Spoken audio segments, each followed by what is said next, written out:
mon bien-aimé Philippe, de pouvoir nous exhorter pendant 20 minutes. Vous avez l'antenne, mon frère. Merci, mon frère.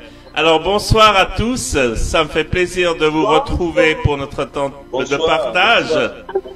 Alors, ce soir, j'avais à cœur de vous partager deux versets qui peuvent sembler contradictoires.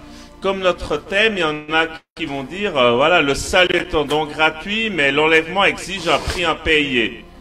Donc ça semble contradictoire, mais en fait, nous allons voir ce soir que non seulement ce n'est pas contradictoire, mais que c'est complémentaire, ça se complète, parce que la parole de Dieu ne peut pas se contredire.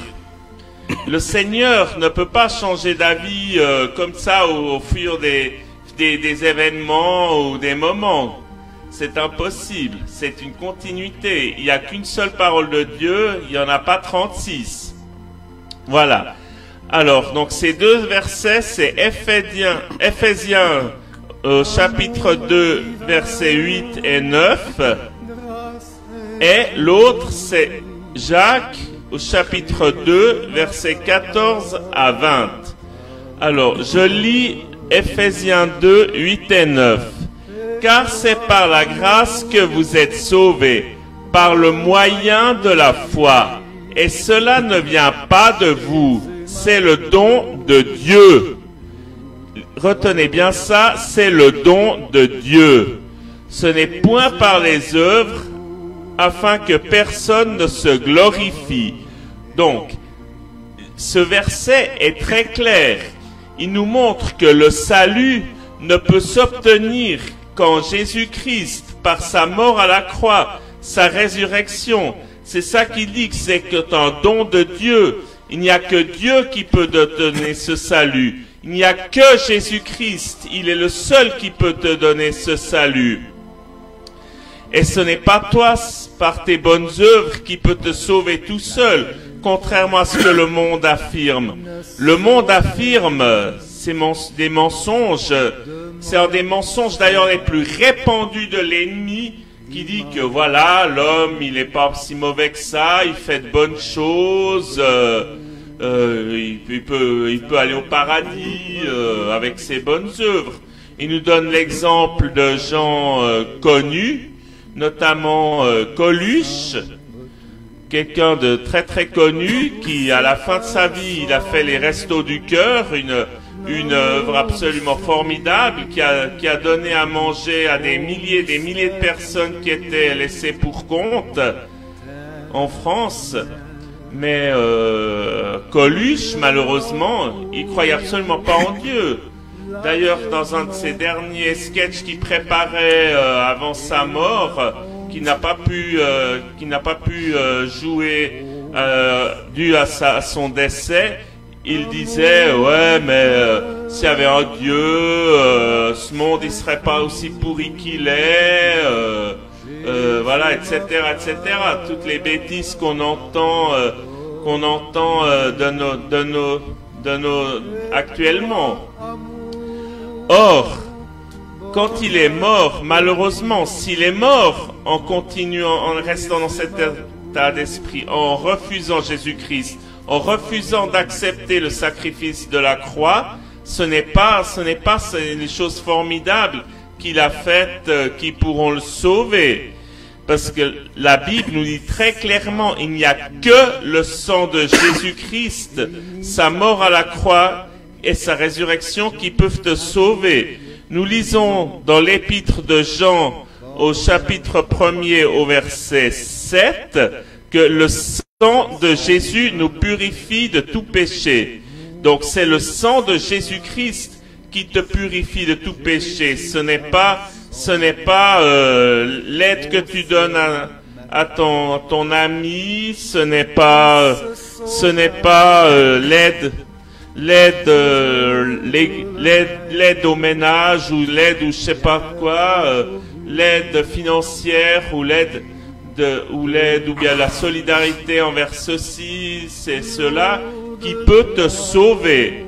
Et ce n'est pas en faisant une bonne action qu'on peut effacer un péché. Ce n'est pas Là, aujourd'hui, j'étais pas très sympa avec ma femme, alors je vais faire un peu de bénévolat humanitaire, et comme ça, Dieu, il sera content.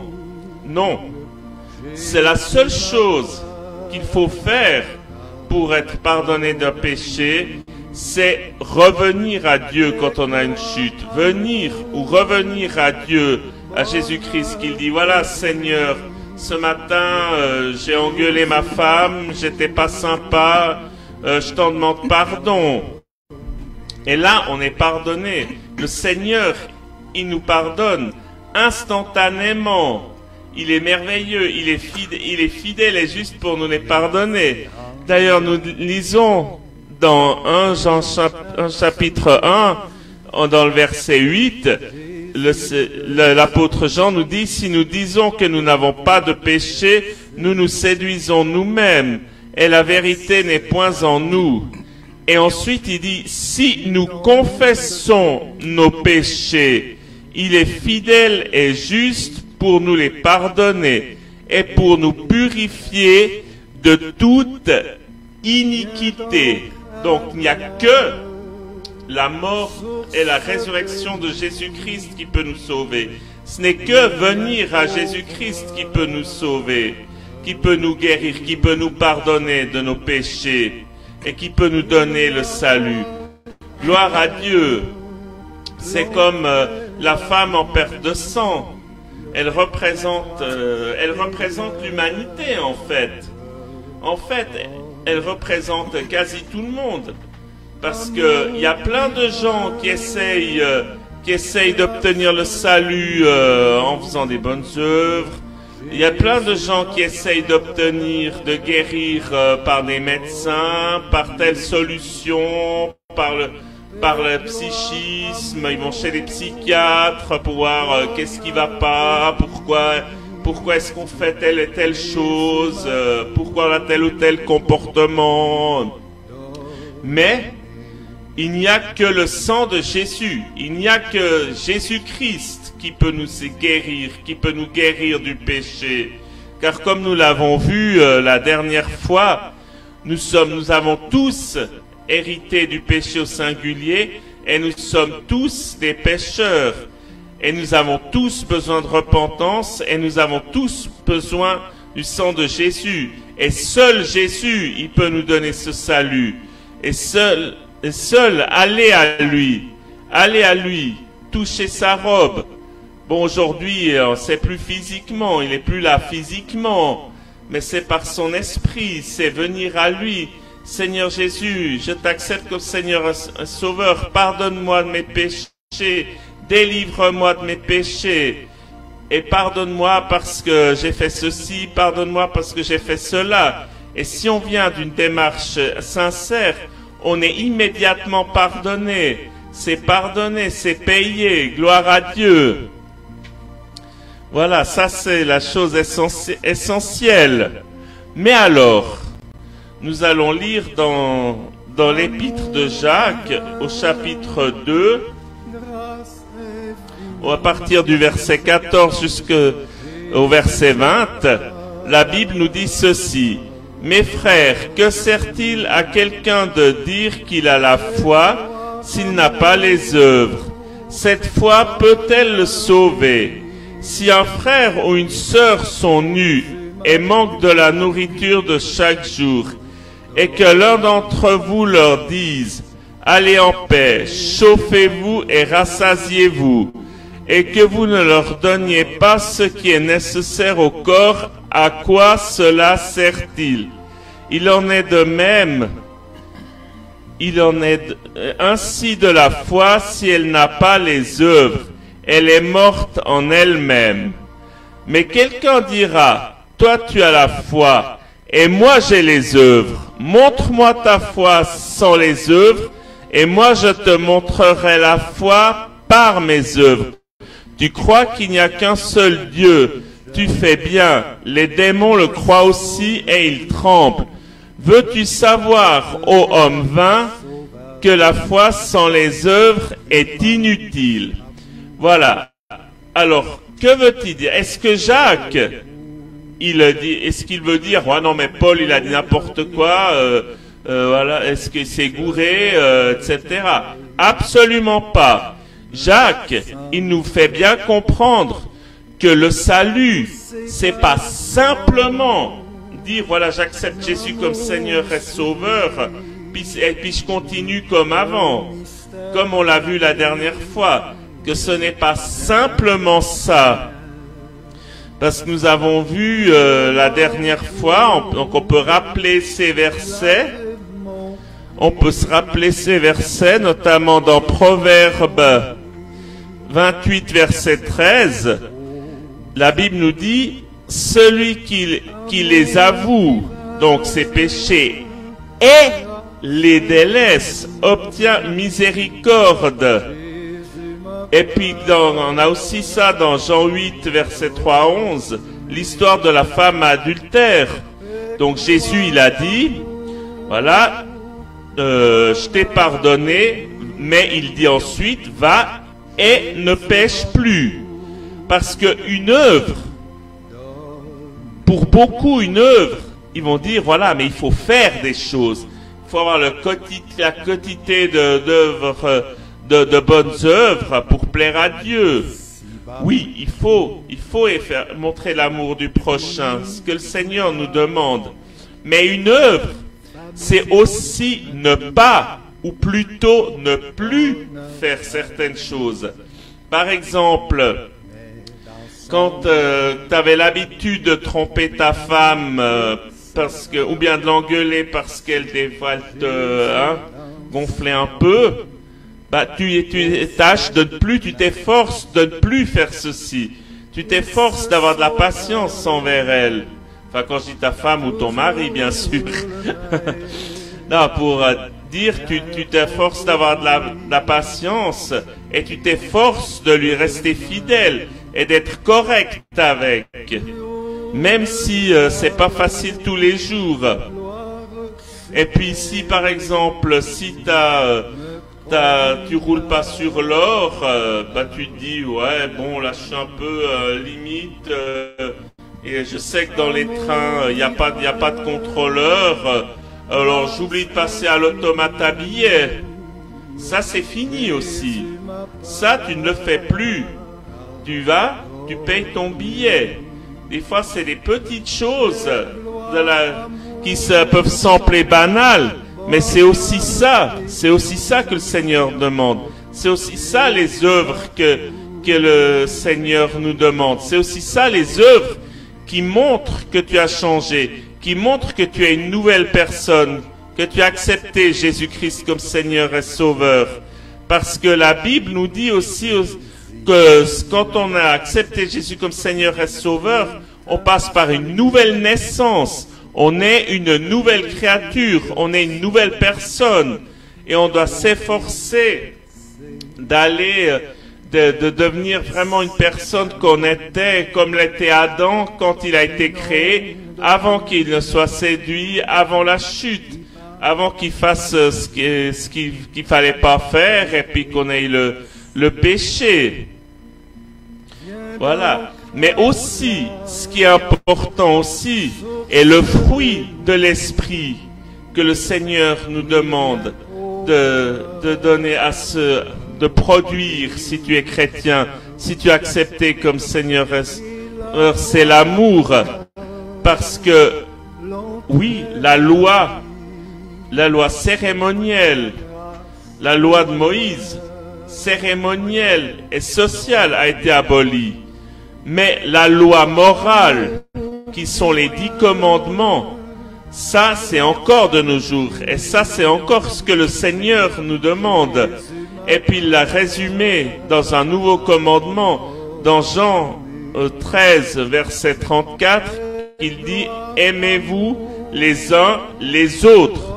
Donc quand tu montres l'amour du prochain par des œuvres concrètes, des choses concrètes, il faut que ce soit sincère. Il faut vraiment que le Seigneur te demande l'amour du prochain, que tu le fasses avec amour. Parce que nous pouvons lire dans dans l'épître aux Corinthiens, dans 1 Corinthiens au chapitre 13, à partir du verset, donc à partir du début, quoi. Quand je parlais à la langue des hommes et des anges, si je n'ai pas l'amour, je suis un airain qui résonne et ou une cymbale qui retentit. Et quand j'aurai le don de prophétie, la science de tous les mystères et toute la connaissance, et quand j'aurai quand même toute la foi jusqu'à transporter des montagnes, si je n'ai pas l'amour, je ne suis rien. Et quand je distribuerai tous mes biens pour de la nourriture des pauvres, quand je livrerai même mon corps pour être brûlé, si je n'ai pas l'amour, cela ne me sert à rien. Donc pour ça, quelqu'un qui est né de nouveau, il a de l'amour. Le Seigneur lui donne l'amour pour le prochain. Et il faut vraiment accomplir ses œuvres avec amour. Gloire à Dieu. Donc avec amour, avec sincérité. Et pour cela, qu'est-ce qu'on doit faire pour vraiment avoir de l'amour? C'est prier, toujours venir à Dieu, devenir au Seigneur, prier, dire Seigneur Jésus, là j'ai vraiment besoin que tu mettes de l'amour pour le prochain. Montre-moi comment aider mon prochain. Montre-moi comment aider les autres. Et la première des choses à faire, c'est leur parler de Jésus-Christ. Leur dire, voilà, tu as besoin de Jésus-Christ pour être sauvé. Tu as besoin d'un sauveur et qu'il n'y a qu'un seul sauveur, c'est le Seigneur Jésus-Christ. Alléluia. Et la deuxième chose, c'est quand il y a besoin d'aide, ne pas fermer ton cœur. D'ailleurs, Zaché, quand Jésus est venu physiquement chez lui, il a dit, je ne fais plus ceci, je ne fais plus de magouille. Et il a dit, je donne la moitié de mes biens aux pauvres, j'aide les pauvres. Et le Seigneur Jésus, il a dit, le salut est entré dans ta maison. Gloire à Dieu. Donc, les œuvres, elles arrivent naturellement. Et le Seigneur nous dit, d'ailleurs dans Tite, il résume les deux versets de base qu'on a, qui sembleraient contradictoires et qui ne le sont pas. Alors nous lisons dans Tite, au chapitre 2. Nous lisons Tite au chapitre 2, au verset 11. Car la grâce de Dieu, source de salut pour tous les hommes, a été manifestée. Elle nous enseigne à renoncer à l'impiété et aux convoitises mondaines et à vivre dans le siècle présent selon la sagesse, la justice et la piété, en attendant la bienheureuse espérance et la manifestation de la gloire de notre grand Dieu et Sauveur Jésus-Christ. Alléluia. Et ensuite, dans le chapitre suivant, au chapitre 3, au verset 5, il nous dit, il nous a sauvés, non à cause des œuvres de justice que nous aurions faites, mais selon sa miséricorde, par le bain de la génération et le renouvellement du Saint-Esprit.